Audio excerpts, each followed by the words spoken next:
as I wanted it to.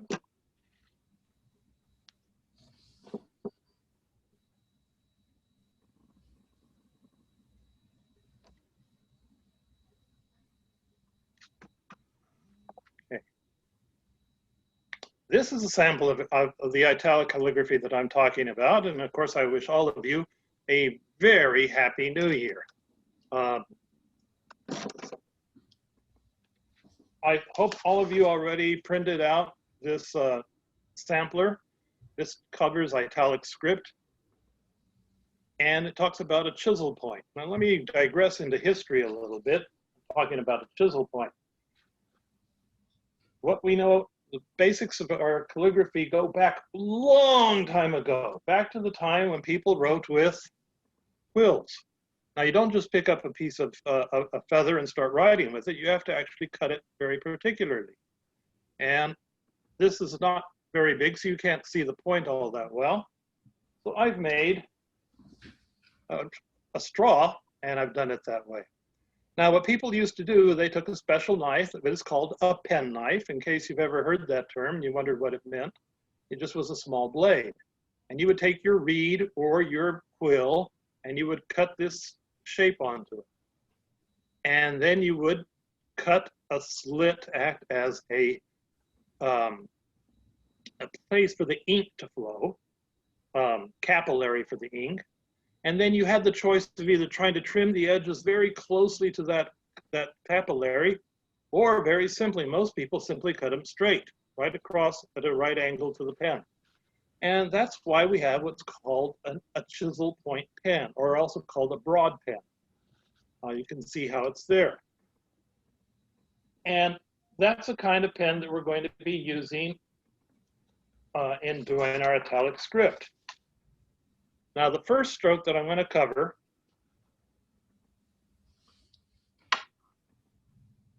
the first thing I'm going to cover is that when you're using a broad pen, you have to learn to keep it at a 45-degree angle to your writing line. So that means you get a thin line one way and a thick line the other way. And this is the way all of your calligraphy gets its shading. It's very particular flavor. It's the yin and yang balance in the letters. So that's why I wanted everybody to get a reasonably wide nib, at least 3 millimeters, because this way it's easy to visualize the edge of your nib and keeping it at that 45-degree angle. You can do it at other angles, and then you'll have to change the flavor of the lettering. But it's always better to start dead center, 45 degrees.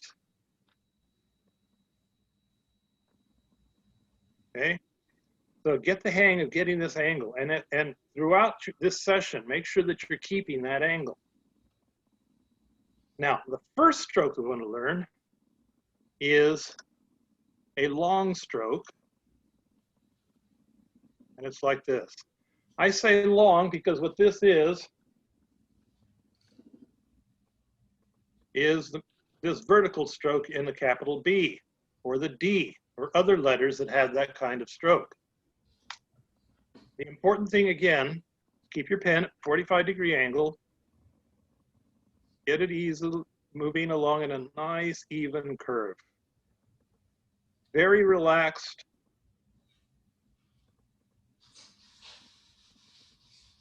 Stroking just like that. Anybody have any trouble doing that? Okay. So this is the first one to learn. And the next one is very similar, but instead of going to the left at the bottom, we go to the right.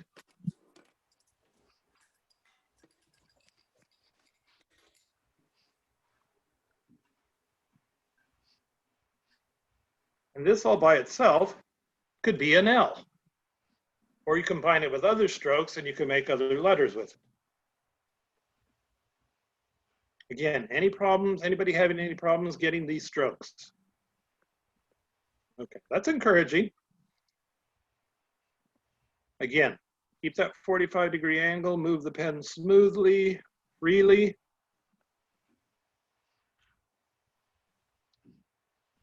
Now the next stroke we're going to do is almost the same as this one that we just finished, but we're going to make it shorter.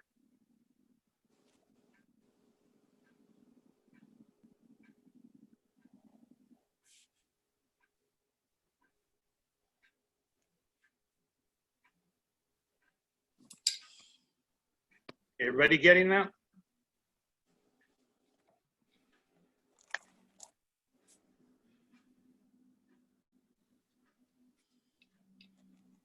Now, the next stroke to combine that with is if we've done this stroke, then we add a top stroke to it.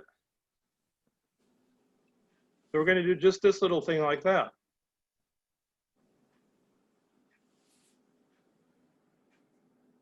Now, if we then take a vertical stroke again, now you see you've got an A. All your letters are made up of separate strokes. Don't try to go one movement and get all the whole letter. That's what's called cursive writing. And after you've developed formal italic, then you can go to cursive italic. But to get good at italic, first stick with the formal version. Now, at the end of this stroke, you can do a cut down very quickly like this to give it a nice clean edge when you finish. So when you do that, make that A.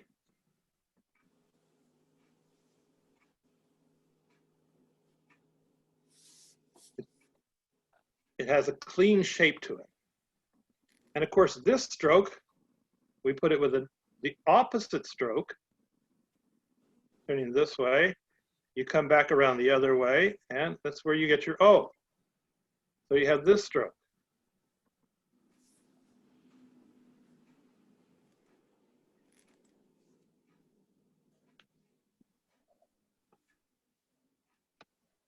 And if I make it straight at the bottom rather than curling in, this becomes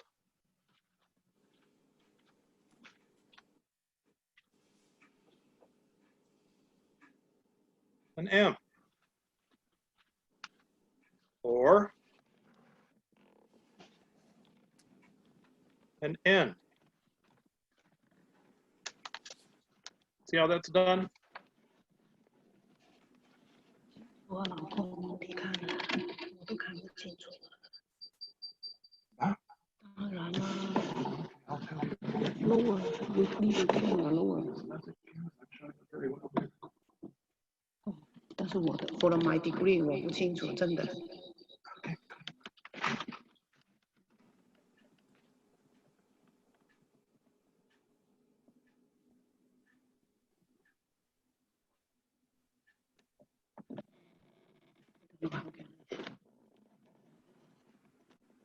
Now, and take similar to this stroke, we're going to start on the left-hand side, come down at an angle, and then we can go up this way, or come down, and then come down this way on the other side. This is how we make a V.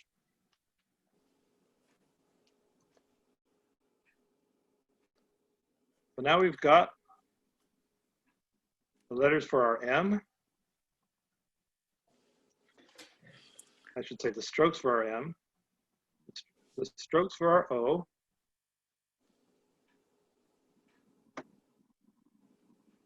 strokes for our V, and we already had the strokes for the E. And there's a lesson for you. Make sure you've got the whole edge of the pen on the paper. Don't let one corner float up or down on the other, or you'll only get part of the stroke.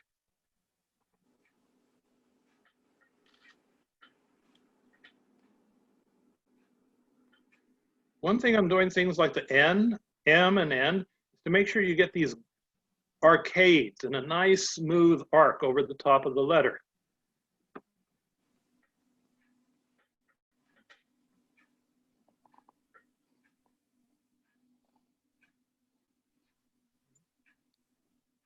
So an arcade, nice smooth arc over the top of the letter.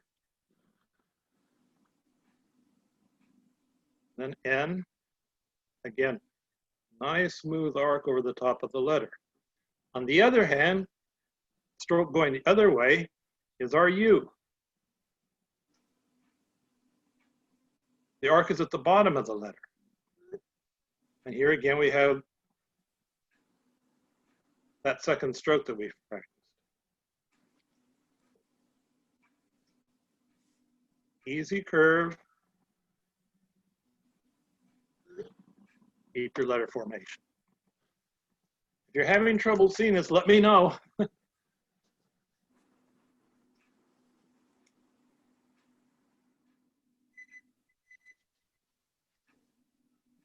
Okay. Yeah, if you have trouble seeing it, click on speaker view, which is, it should be on the upper right-hand corner. I have a question.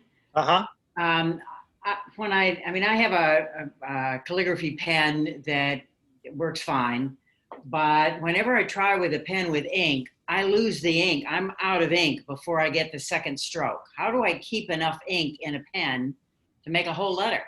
Let me see the pen you're using. Well, I'm trying with this one. I've tried with a variety of them. I have a bamboo pen, and I also have. Okay.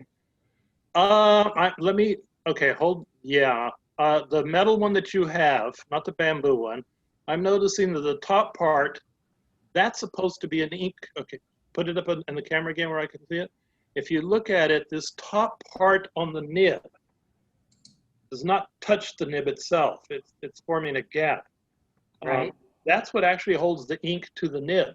Okay. And what's happening, it is not holding ink in there enough. It should.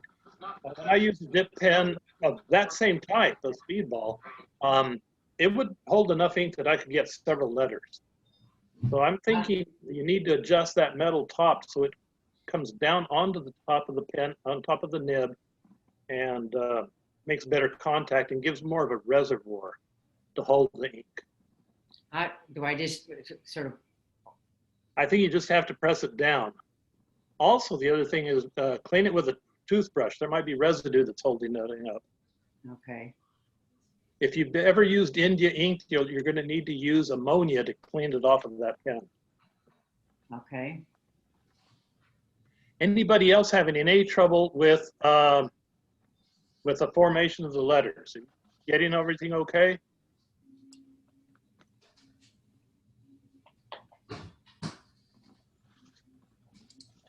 I was wondering if you would comment on how to hold the pen, since the angle makes a difference as to what comes out onto the paper.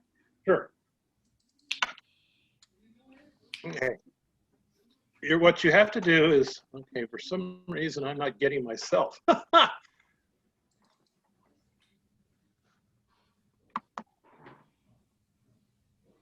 Okay. Basically, you want to see, you're holding the pen as normally as possible anyway. Relax between the three fingers, the two fingers and the thumb, I should say. And it's just a matter of changing a little bit the angle, since you've always got it at that 45-degree angle. Once you've got that, the rest of it's set.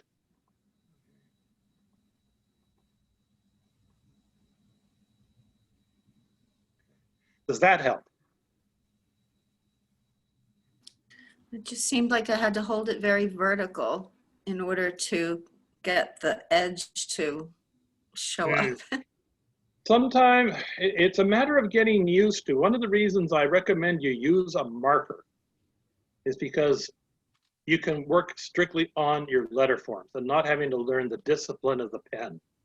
If you start with a dip pen, the first thing you have to do is learn how to load it properly, keep it clean. There's a whole lot of discipline that goes with that dip pen. Yes, it gives you the sharpest lines you're going to get, but there's a long learning curve on how to use it. Fountain pen, a little less so, because it holds its own reservoir of ink.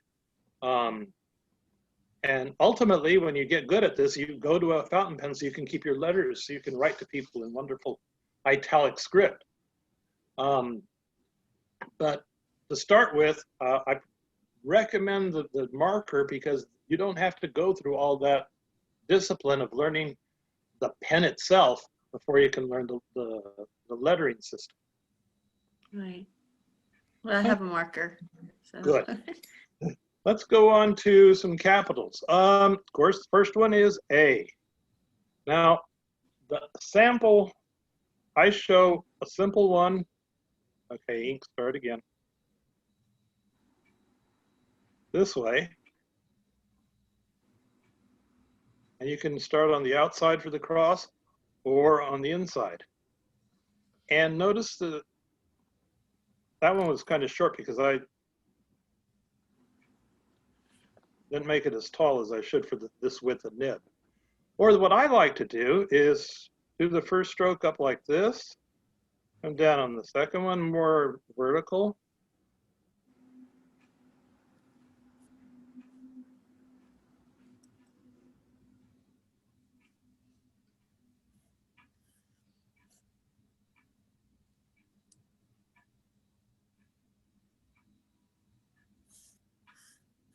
Okay. And then, of course, your small letter A, you already covered. First part of the round, then a cap, and then the right-hand side. B, that first stroke we were learning. Then we do a curve on this side, pull it around till we get a semicircle, and then do another semicircle, and then do the bottom stroke separately. Oh. Getting that? Again, the first stroke we did, that's the vertical, an arc at the front, semicircle at the back, second semicircle, and then the bottom stroke.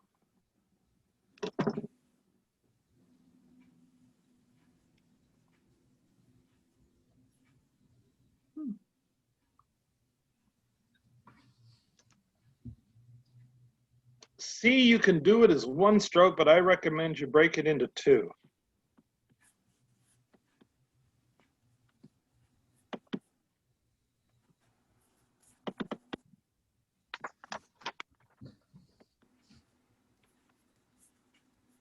You do this first stroke, the main body of the pen, and then you do a top of it.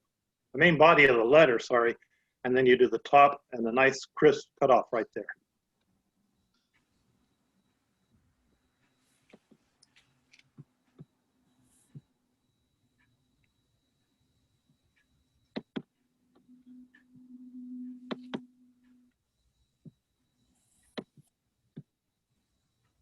And of course, the small c is exactly the same thing.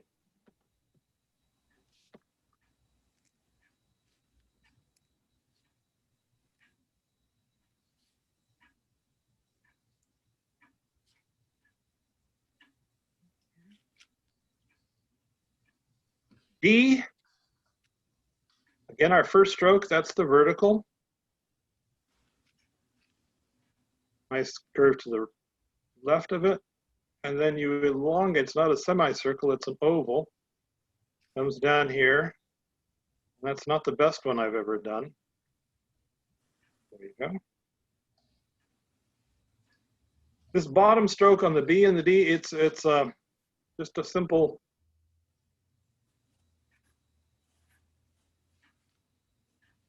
wave. You go up, you go down, and then you go up again.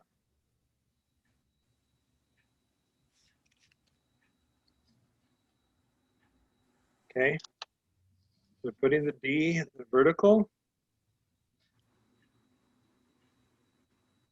curve to the left,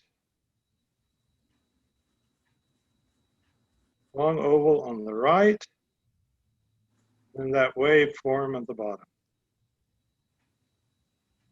Now the small d, you can do it the way you did the A. Bit of a cap, and then you do the second stroke we did. That's a D. Or, and this is a very old-fashioned D, but I really like it. You start with the right-hand portion first, and then the left-hand portion. And this gives a variation. You might like that, you might not. I happen to like it. When I was in a calligraphy club, a lot of the members didn't like it. So, okay, so again, the usual D, just like you did on the letter A, cap stroke, and then the long vertical.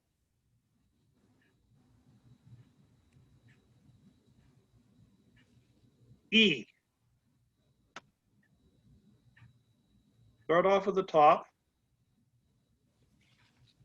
come down, and then, oops, the edge is lifting again.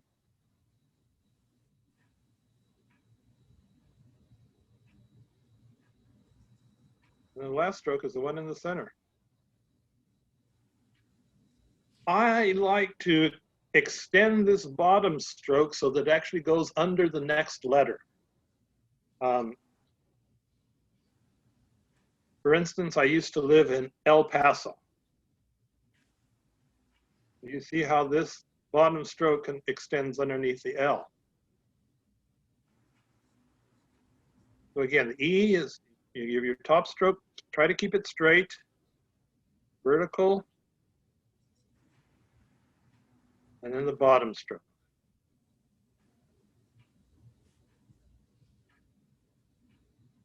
The middle stroke is the last. Small E, of course, starts off the same way our letter A did. And it's very similar to doing a C, but you're bringing the right-hand stroke in towards the body of the left-hand stroke.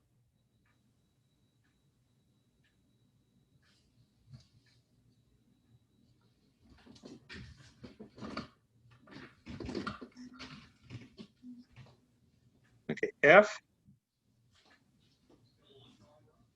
Yeah. I'm not.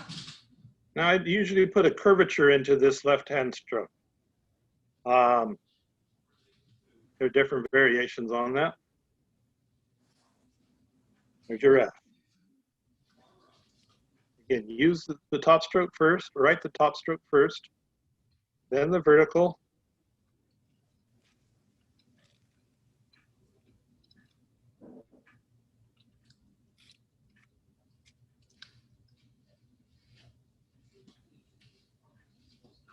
Now, the little f,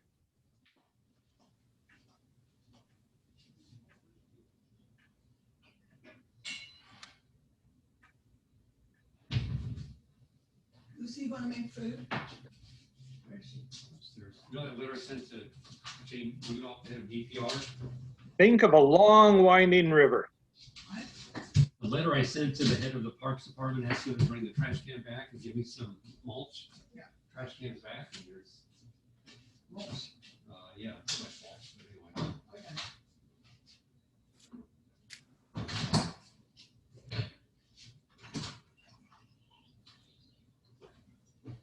Okay, I'm going to read the paper, but Okay. I have to. A point about these descenders. How big do you want to make your descender? This bottom stroke. Because I can make an F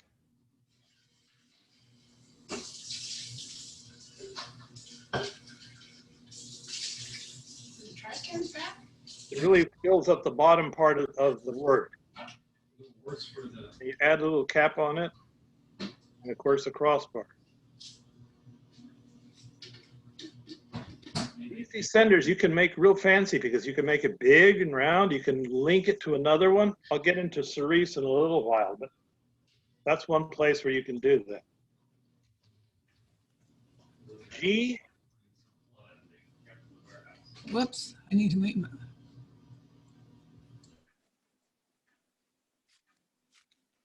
Starts off like a C. Basically, it is a C, except that you have an angle. 1, 2, right there. So B.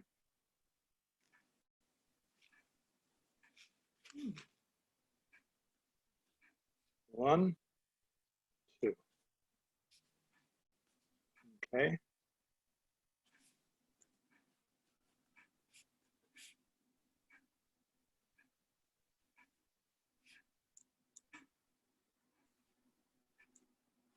And the small g starts off like our A,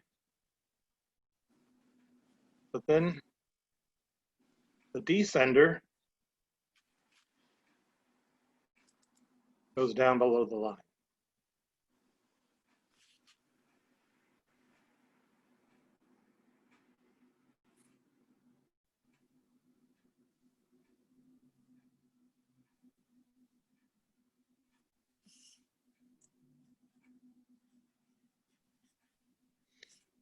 If I'm moving too fast, let me know. If there's something you want repeated, let me know.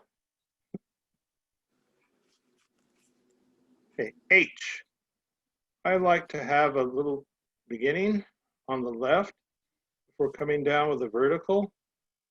And I usually take it below the writing line, not quite as deep as the descender, but just below the writing line. Then the right hand vertical, and just a little, short little arc there.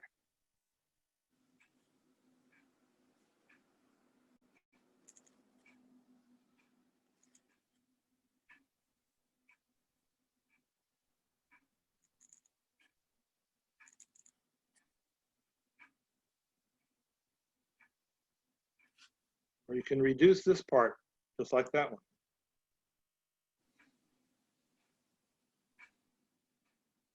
Another variation.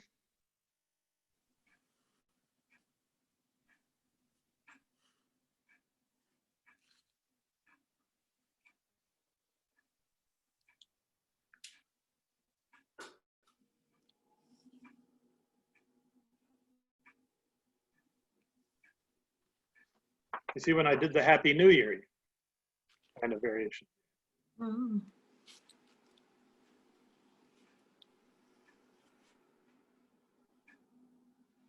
Then we have the small h.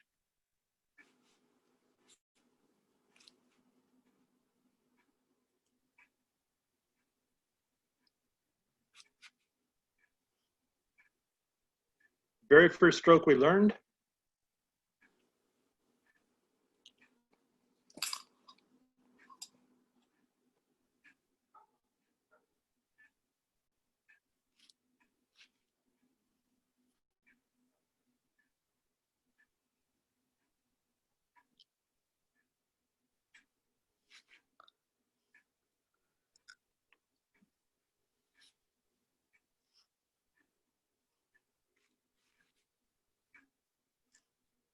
I is, of course, very simple.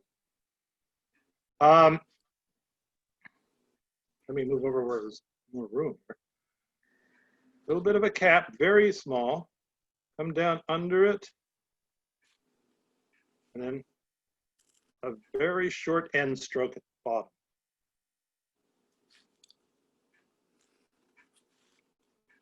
Very small cap. Vertical. And an end stroke at the bottom.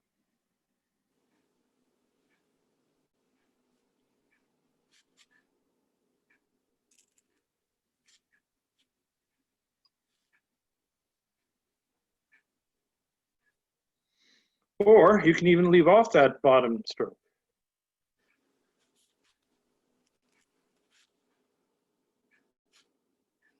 That's still an I.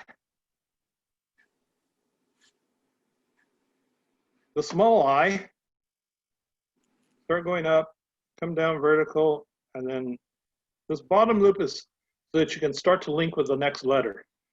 And then you can either add a diamond on top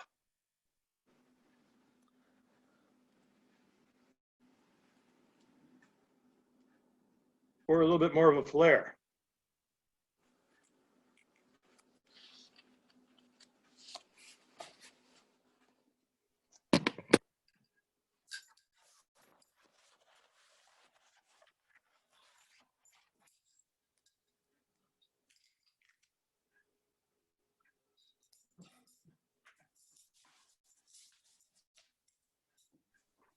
Okay.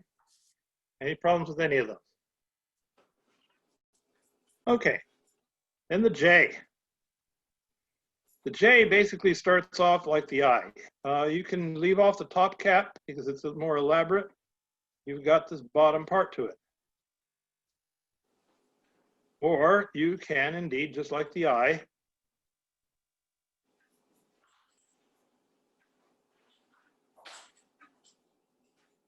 start off with that little cap. What distinguishes the J and the I, of course, is this bottom portion. So that's the one thing that you want to make distinct.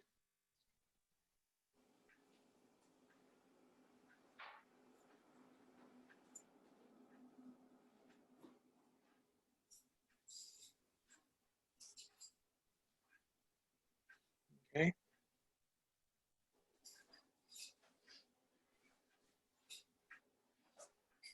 Now the small j starts off like the I, but you keep going down because you've got a descender on it.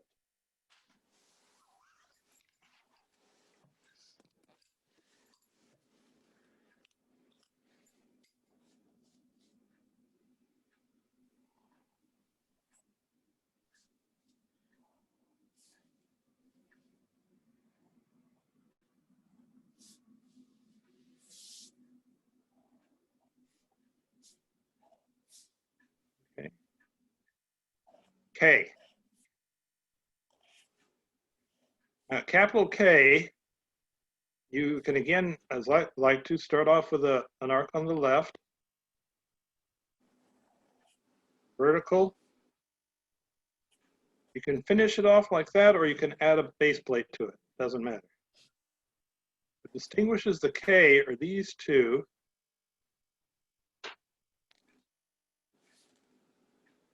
And again, I like to take this one so it goes underneath the next letter, whatever it might be. Notice that I draw this descender off of this line, not off of the vertical.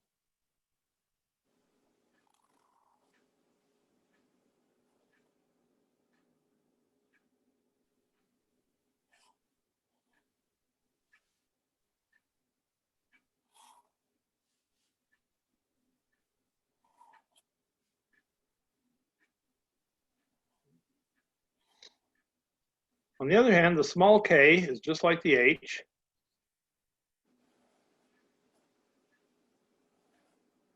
But you put a kink in it.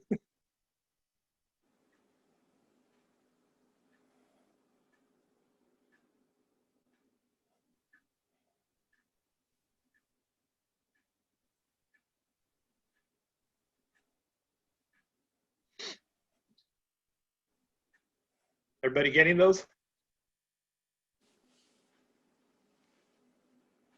Okay. L.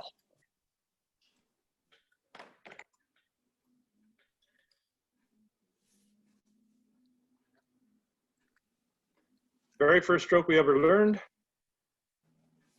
You add a cap onto it.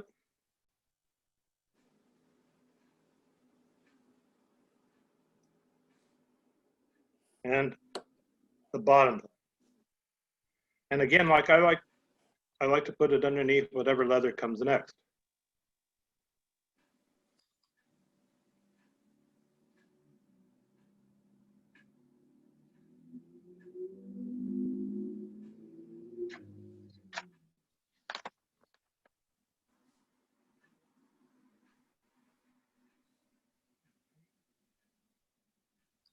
Get your vertical. Put a cap on it. And the base plate.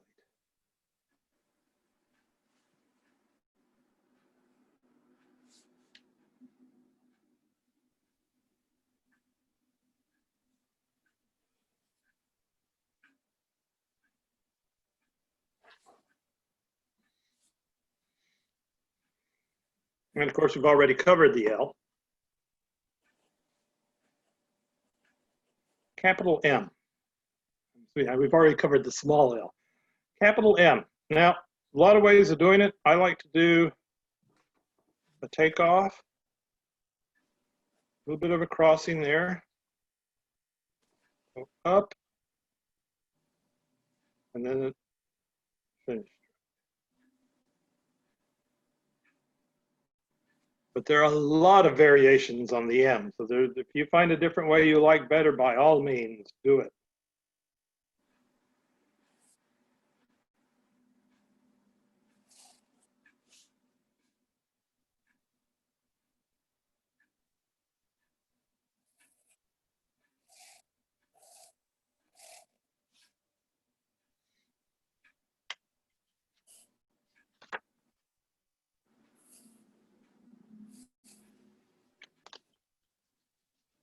Now, N, I have to say, is my least favorite letter. I've never been satisfied with my N's. Don't ask me why. They work well enough, but they just never look. What is it?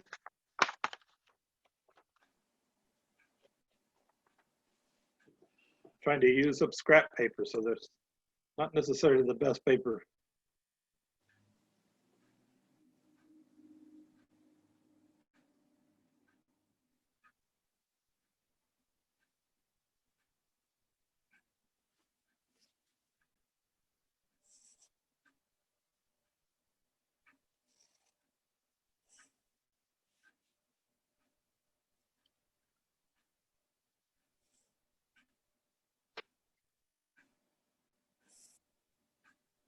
This part, this opening can indeed go below the line if you want.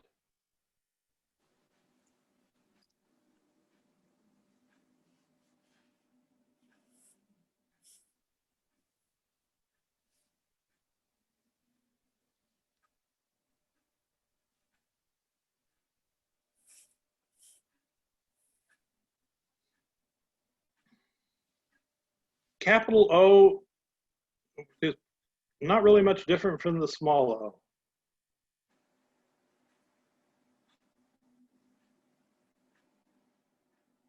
The important thing is you want to get an oval shape to the final.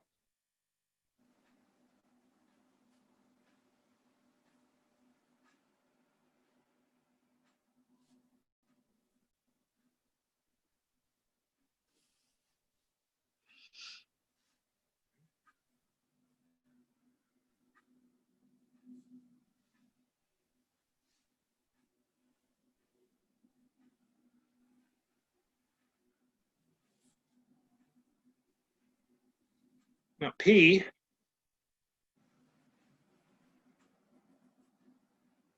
very first stroke is the vertical, arc to the left, semicircle to the right. You come up. This is this distinguishing first. This distinguishes from the strokes that we use in the B.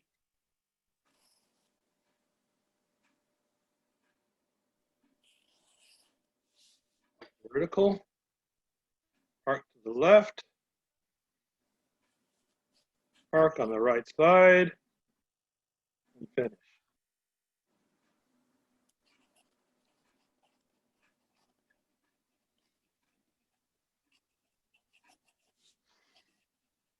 Turn off the camera here.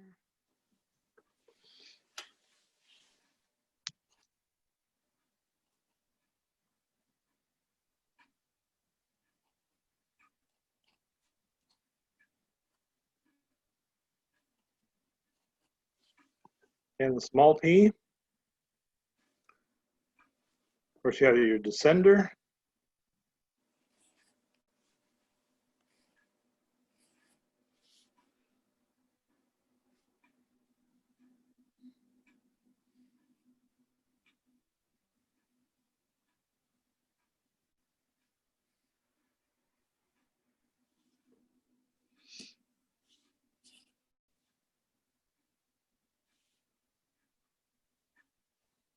Okay.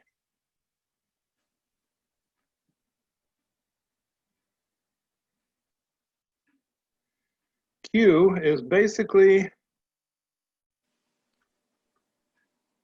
your O with a little squiggly. So if you can do your O, you should have no trouble doing the Q.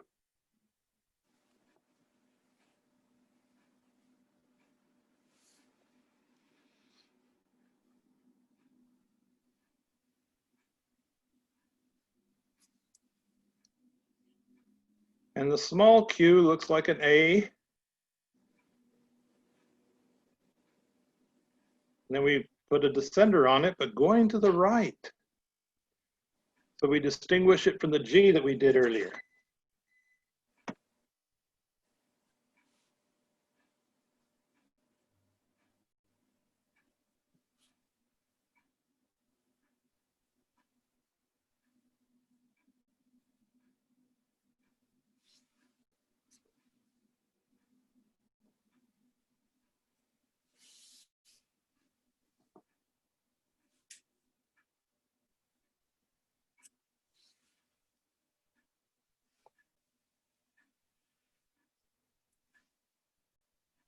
Okay. R, you've got very similar to a P. You got your vertical, arc to the left, come around the semicircle, and then here, you go down to the right. I usually take this below the baseline of the letter.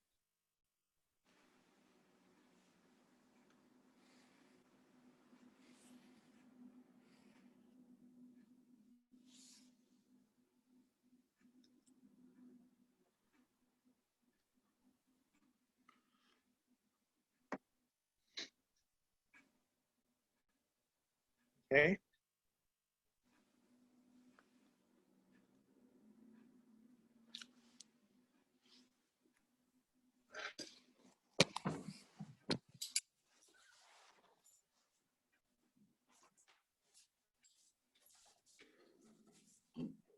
Now the small r,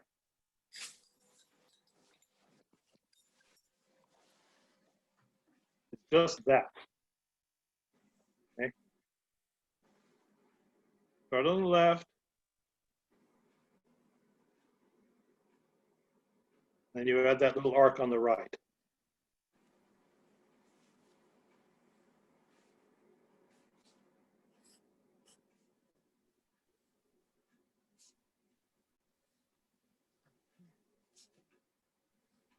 Now you'll notice you can decorate this by adding a little base plate on it. That's an option. There are all kinds of different things you can do. Now the most challenging of all the letters is the S.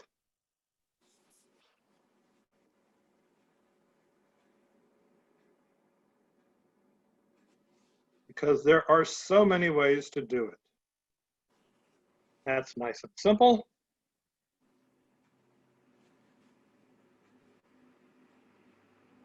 But you can also make it a lot more snake-like.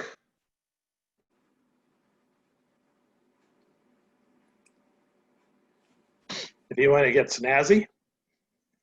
So, S is, S is one of those sexy letters. You can do all kinds of things with it. So I'm going to repeat this one. This one does have a lot of curves to it.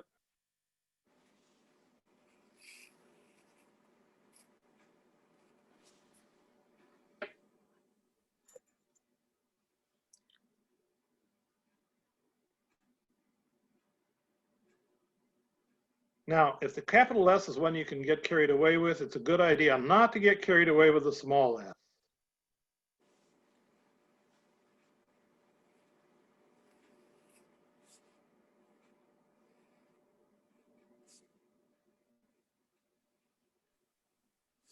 Just keep that one nice and simple. Okay.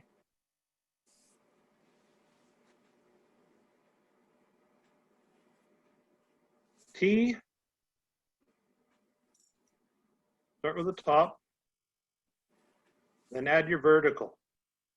Now you can do your vertical with the finish off to the left, or you can do your vertical with your finish off to the right. I learned the hard way that if you do this, there's some people out there who are going to say, that's not a T, that's a J. So I usually put the bottom going off to the right.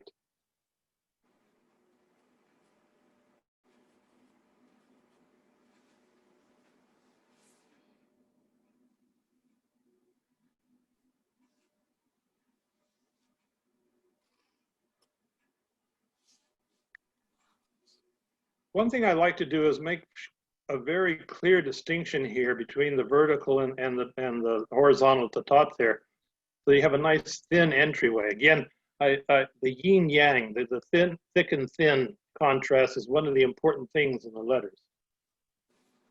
Now, small t, what I do is I go up stroke and then come down and then make the connection to the next letter and then do my vertical. So we end up with this nice little triangle right here. It just gives me a sense of architectural soundness to do it that way. Yeah, up, down.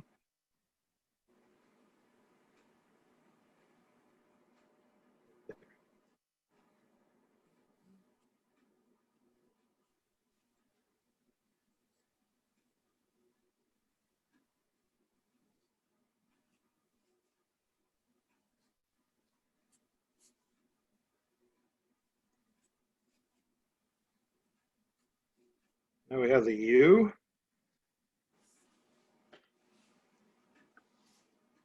And when I make a capital U, basically I'm just making a big U. The strokes are the same, it's just a matter of the size.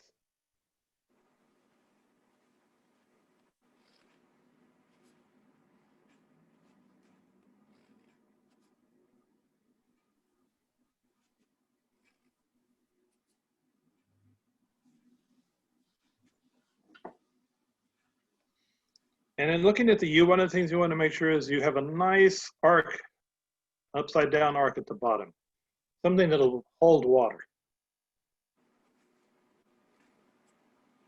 V, on the other hand, is sharp at the bottom. Now I can go up this way, or come around this way. Either one.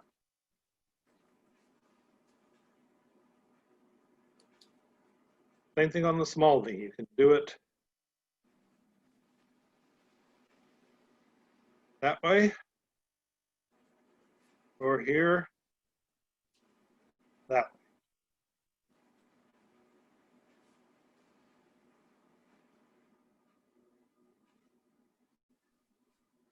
way.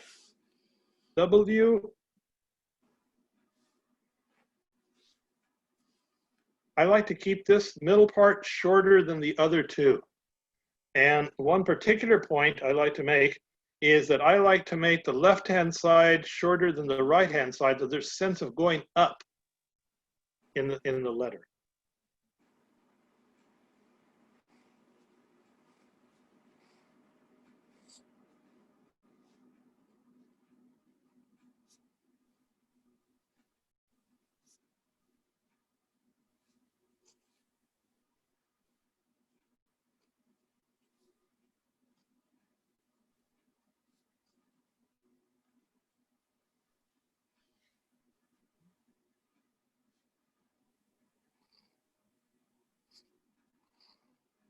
Again, if you have any questions, or you want me to repeat anything, don't hesitate to ask.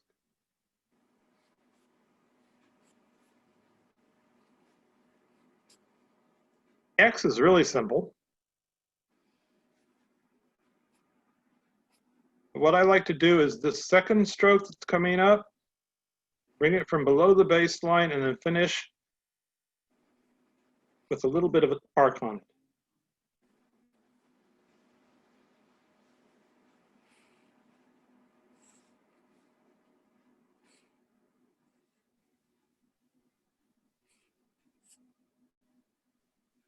And of course, a small x is exactly the same thing. And you can go the other way to do it. Accomplishes the same thing no matter.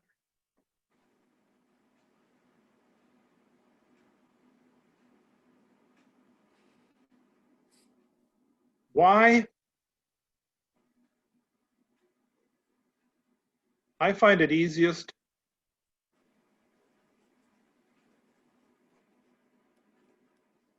to make a capital Y that is just essentially a big small y.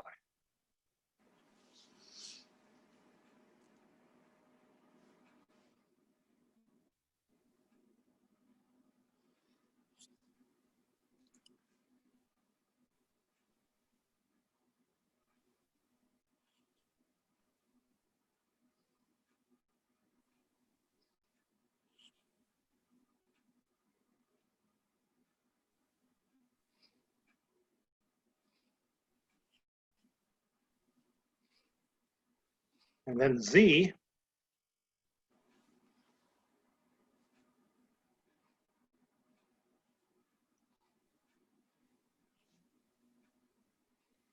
Very simple, very angular.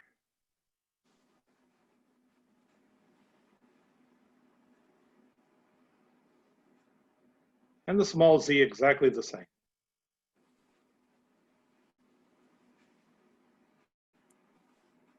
Any questions on any of those? Okay, let me talk about something called serifs. And what a serif is, well, we have an example here. They're extra strokes added to a letter. On this, oops. In Happy New Year, a simple P would work very well, but then I added this flourish to make it look a lot more exciting. Same thing with the Y. This is not necessary part of the letter. That's a serif, an added stroke. So there's several kinds of serifs you can do. And usually they're best done with, okay, maybe I shouldn't say that. Let's say you've got a double letter, like double L. That often happens, like in hello and certain other words. One very common serif to use with that are twin pennants.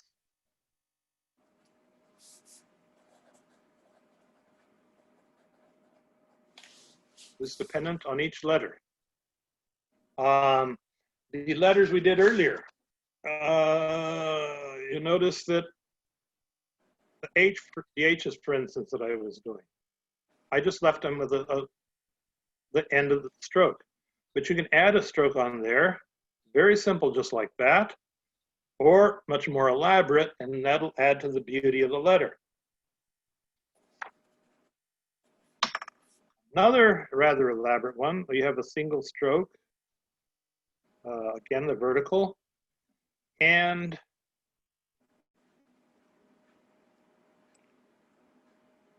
we add a loop to it.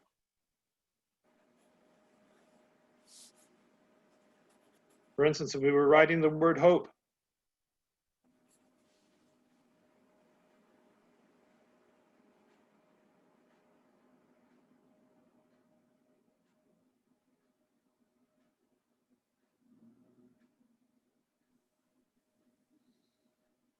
and we could put a loop like that on the descender of the P.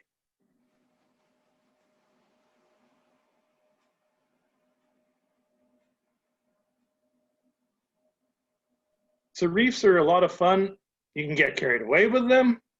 It's a good idea to use them at the top of a particular text and maybe at the bottom. If you use them in between, don't let them get too flamboyant.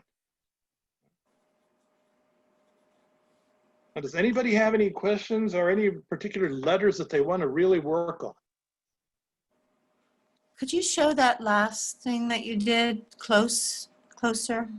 Ooh, dear. Like, That's a challenge. I don't know how to, you did it before you brought everything, Okay. so enlarge it for the viewers. See how big I can make this. Oh, I got an idea. What? Let's see if I've got them. Oh, yes, I have two pencils.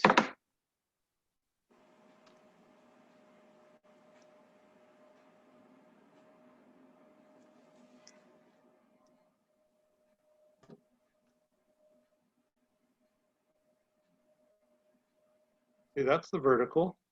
And then you do this.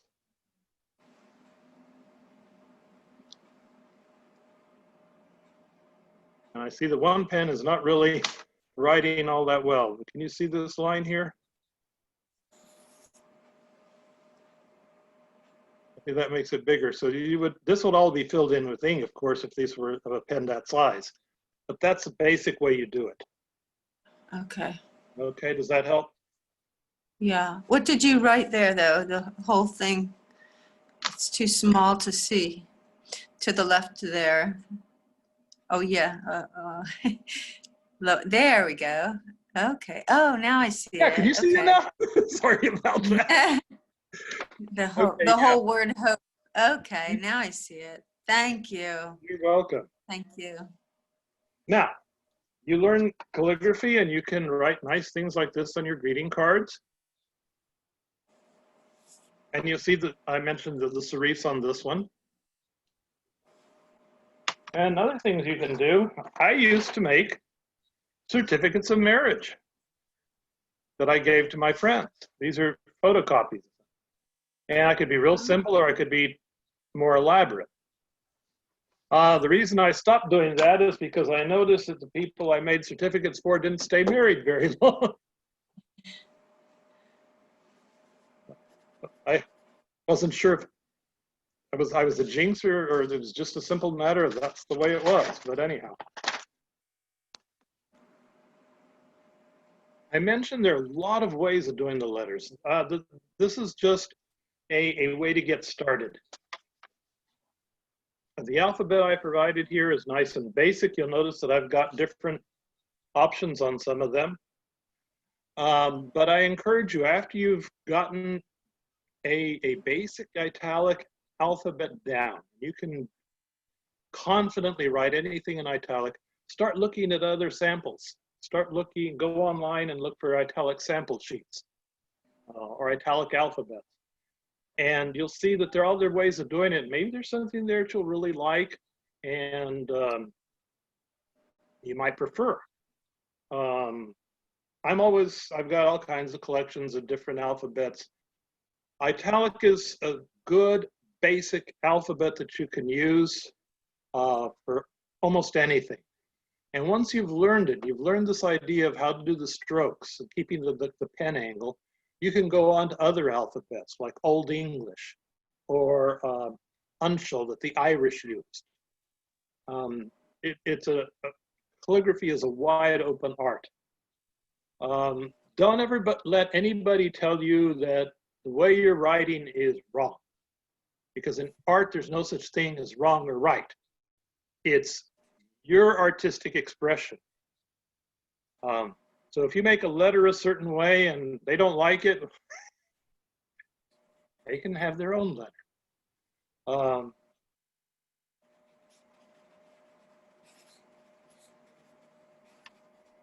Let's see, what else do I? Could you show your Happy New Year once again, please? Sure. It's helpful to see that now that you've shown us how to make all those letters.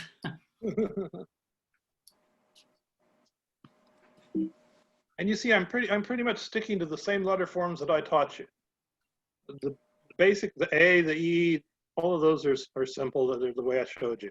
Yes. H, I elaborated a little bit more. The N, the same thing. I added this stroke. I could have got it a little bit curled more, rather I kind of made it too angular there.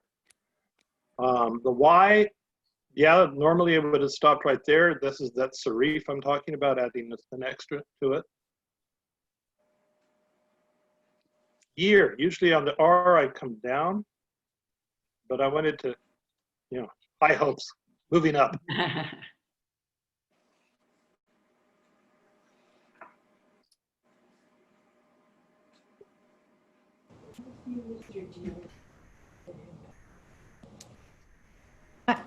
I have a question. Sure. Is this a fountain pen or is this a calligraphy pen?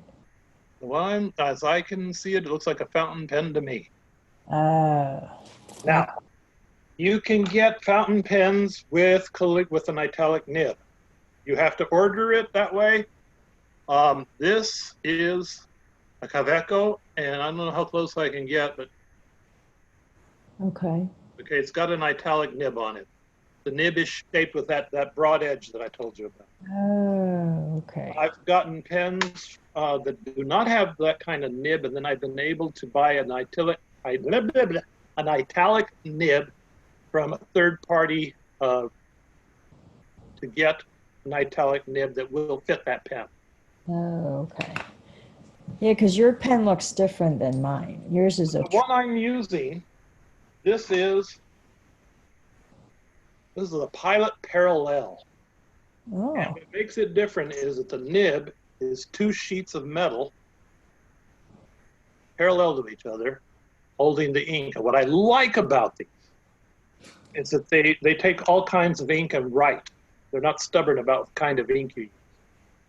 The reason that's important to me is because I used to keep a journal, handwritten journal, and it used to be getting waterproof inks for a fountain pen, just you couldn't do it. Nowadays they're produced. Nowadays I don't keep a journal anymore. I figured Can you say the name again, the pen? it's called a Pilot is the company, Right. like the pilot of an, and it's called the Parallel. Parallel, okay. Yeah. Oh, cool. And they come in different sizes. They're color coded according to the size, and they have the size in millimeters on the top. Yours is, oh, 2.4, 3. 3.8, 2.4. The largest they have is 6 millimeter, and the smallest they have is 1.5. Oh, wow. Okay, great. Thank you. You're welcome. 1.5 is not quite small enough for normal handwriting. I mean, the nib on my Kaveco is a 1.1 millimeter.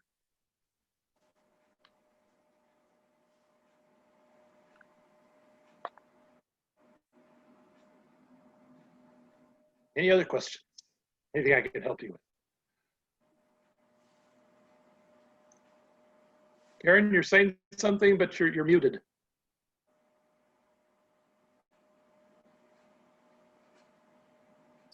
When you buy those the Pilot parallel pens, I noticed them on Amazon. They come with ink.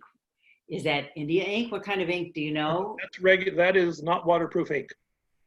It's not waterproof ink. Okay. It's not waterproof ink. It's their production ink, and Okay. it's good ink. But I just have learned the hard way. I want my whatever I write to be waterproof, because one of my favorite journal when I was in Korea in the Army and went on all these adventures, it was the one that I would lend to people because it showed me at my most positive. And darn it, it got wet and ruined. Interesting. Okay. After that, it's waterproof ink only.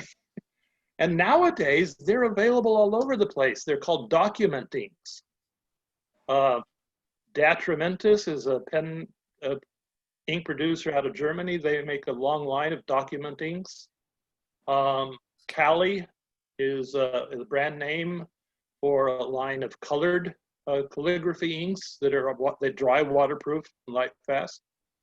So that's there's so many options nowadays. But as you said, the Pilot parallel pen will take all those options. Yes, I'm very impressed by how well it handles them all. Some pens I have to rinse out on regularly if I use waterproof inks.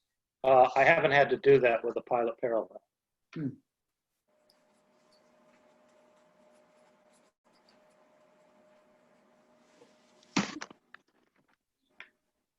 Thank you very much. This has been fascinating and very useful. Well, I'm glad. Very nice, very helpful. Glad. Yeah, calligraphy is I started it when I was in the Army. I've always used a fountain pen, and my sister sent me a fountain pen set that had screw-in nibs. You could change the nib on the pen very easily. And it was an italic pen set, an Osmeroid, a company that's no longer made. But it didn't have any instructions. So I was like, italic pen, I mean, what do you think? I noticed that the lines that made were really neat. But it made me look at books in the library, and eventually I thought, oh, italic, that's what that is. And I learned italic, and I learned other styles of calligraphy as well. You know, blame my sister.